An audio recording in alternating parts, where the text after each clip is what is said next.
हैं। दिया गया पहला श्यान बल क्या होता है यानी विस्कस फोर्स क्या होता है। किसी द्रव्य या गैस के दो क्रमागत परतों के बीच उनकी आपेक्षिक गति का विरोध करने वाले घर्षण बल को हम क्या कहते हैं, श्यान बल। किस दो के बीच, तो गैस और द्रव्य के बीच। ओके। श्यानता यानी विस्कोसिटी होता क्या है, तरल का वह गुण जिसके कारण तरल की विभिन्न परतों के मध्य आपेक्षिक गति का विरोध होता है, उसे ही हम कहते हैं श्यानता। जैसे कि आप नदी में देखते होगे, नदी या पानी का जो धार होता है ना, वो ऊपर में पानी स्पीड चलते रहता है, नीचे में स्लो चलते रहता है, ठीक ना। तो ये जो परत दर परत ये हो ना, इसी को हम कहते हैं श्यानता, विस्कोसिटी। श्यानता केवल द्रव्य और गैस का ही गुणांक है, मतलब इसी दोनों में होता, ठोस में नहीं होता। द्रव्य में अगर चेक करना हो तो आप अगर ऐसे मान लो द्रव्य है, उसमें अगर आप सुई या सिक्का गिराते हो ना, तो वो सीधा नहीं जाता, वो थोड़ा टेढ़ा हो जाता है, क्योंकि वो परत दर परत होता है, अंदर परत होता है, उसको वो जाने से सीधा रोकता है। तो ये आपको मिलेगा द्रव्य और गैस में। द्रव्यों में श्यानता अणुओं के मध्य लगने वाले ससंजक बल के कारण होता है। अगर एक ही जैसा रहेगा, ऊपर पढ़े थे ससंजक बल, अलग अलग रहेगा तब क्या होगा, असंजक बल। तो यहाँ पे द्रव्य है तो क्या हो जाएगा, ससंजक बल के ये कारण होता है। गैसों की श्यानता उसकी एक परत से दूसरी परत में अणुओं के स्थानांतरण के कारण होती है। गैसों में श्यानता द्रव्यों की तुलना में बहुत कम होता, द्रव्य में अधिक होता है, गैस में क्या होता है, कम होता है। ठोस में श्यानता होता ही नहीं है। एक आदर्श तरल की श्यानता शून्य होगी। एक आदर्श तरल जो होगा, लिक्विड जो होगा, उसका क्या होगा, श्यानता शून्य होगा।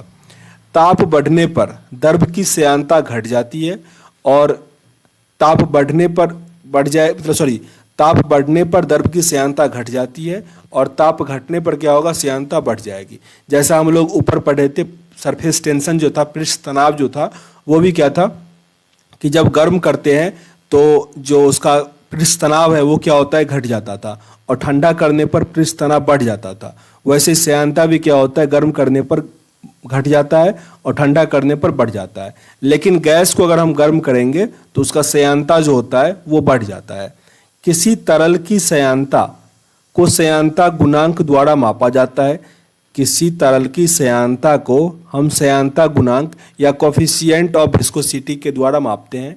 इसका ऐसे मात्रक जो होगा वो डेका पॉइज या उसको पॉइजली पीआई या पास्कल सेकेंड भी कहा जाता है, जिसे पढ़ा या नीटा पढ़ा जाता है। इसको जो ऐसा है इसको नीटा पढ़ा जाता है, इसके द्वारा हम सूचित करते हैं। सीमांत वेग, जब कोई वस्तु किसी श्यान द्रव्य से निकलती है तो प्रारंभ में उसका वेग बढ़ता जाता है, किंतु कुछ समय के पश्चात वह नियत वेग से गिरने लगता है।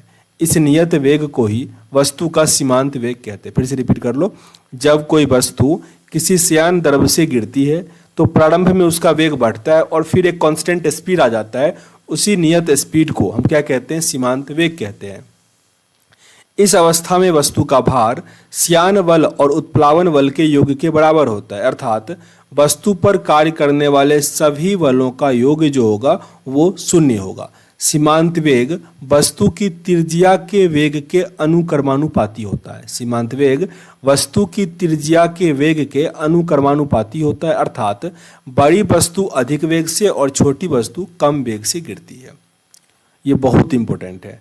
सीमांत वेग वस्तु की त्रिज्या के वर्ग के अनुक्रमानुपाती होता है। अगर त्रिज्या अधिक होगा तो वस्तु मतलब धीरे धीरे गिरेगा, ठीक ना, और अगर कम होगा तो वस्तु क्या होगा, स्पीड गिरेगा। मतलब अर्थात बड़ी वस्तु जो है वो अधिक वेग से और छोटी वस्तु होगा। देखो यहाँ पे अलग अलग चीजें, अगर आपका मतलब आयतन अधिक होगा ना, घनत्व अधिक होगा ना, तो वो तेजी से गिर जाएगा। लेकिन अगर दोनों समान है और फिर क्षेत्रफल की बात करें तो क्षेत्रफल अधिक होगा, वो धीरे गिरेगा, ठीक ना। आगे यहाँ पे धारा रेखीय प्रवाह, स्ट्रीम लाइन फ्लो, द्रव्य का ऐसा प्रवाह जिसमें द्रव्य का प्रत्येक कण उसी बिंदु से गुजरता है जिससे पहले उससे पहले वाला कण गुजरा था, धारा रेखीय प्रवाह कहलाता है। जिसमें किसी नियत बिंदु पर प्रवाह की चाल व उसकी दिशा निश्चित बनी रहती है। यहाँ पे देखो ये जो था ना, इसमें एक कन्फ्यूजिंग पॉइंट मैंने बोल दिया। एक ही बिल्डिंग से अगर दो सामान गिराया जाएगा निर्वात में, ठीक ना, तो क्षेत्रफल पे, आयतन पे, किस या पदार्थ की प्रकृति पे कोई फर्क नहीं पड़ेगा, तब दोनों क्या होगा, एक ही साथ गिरेगा। ये प्रश्न बहुत अधिक पूछा था, इसको थोड़ा याद रखना, ठीक ना। अगर निर्वात नहीं है, हवा है, तब फिर क्षेत्रफल जिसका अधिक होगा वो तेजी से गिरे, मतलब वो धीरे से गिरेगा, ठीक ना, क्योंकि उसमें हवा का वो फोर्स भी लग जाता है। क्रांतिक वेग, क्रिटिकल वेलोसिटी। धारा रेखीय प्रवाह के महत्तम वेग को क्रांतिक वेग कहते हैं, अर्थात धारा रेखीय प्रवाह की वह उच्चतम सीमा जिसके बाद द्रव का प्रवाह धारा रेखीय न होकर विक्षुब्ध हो जाता है, वह वेग क्या कहलाता है? क्रांतिक वेग कहलाता है। यदि द्रव प्रवाह का वेग क्रांतिक वेग से कम होता है तो उसका प्रवाह उसकी श्यानता पर निर्भर करता है। यदि द्रव प्रवाह का वेग उसके क्रांतिक वेग से अधिक होता है तो उसका प्रवाह मुख्यतः उसके घनत्व पर निर्भर करता है। जैसे कि ज्वालामुखी से निकलने वाला लावा बहुत अधिक गाढ़ा होने पर भी तेजी से बहता है, क्योंकि उसका घनत्व अपेक्षाकृत क्या होता है? कम होता है, और घनत्व ही उसके वेग को निर्धारित करता है। इस सेंटेंस को फिर से पढ़ लेते हैं कि ज्वालामुखी से निकलने वाला लावा जो होता है अधिक गाढ़ा होने के कारण तेजी से बहता है, क्योंकि उसका जो घनत्व होता है ना वो कम होता है। तो घनत्व कम होगा तो उसका स्पीड क्या होगा? वेग बढ़ जाता है। अब है बर्नौली का प्रमेय।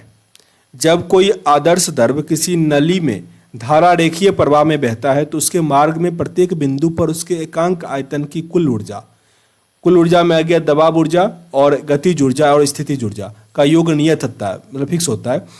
इस प्रमेय पर आधारित वेंटुरियोमीटर, यानी इसको वेंचुरीमीटर कहते हैं, में नली में द्रव की प्रवाह की दर ज्ञात की जाती है। बर्नौली के प्रवाह, मतलब ये जो वेंचुरीमीटर ये किस सिद्धांत पे कार्य करता है?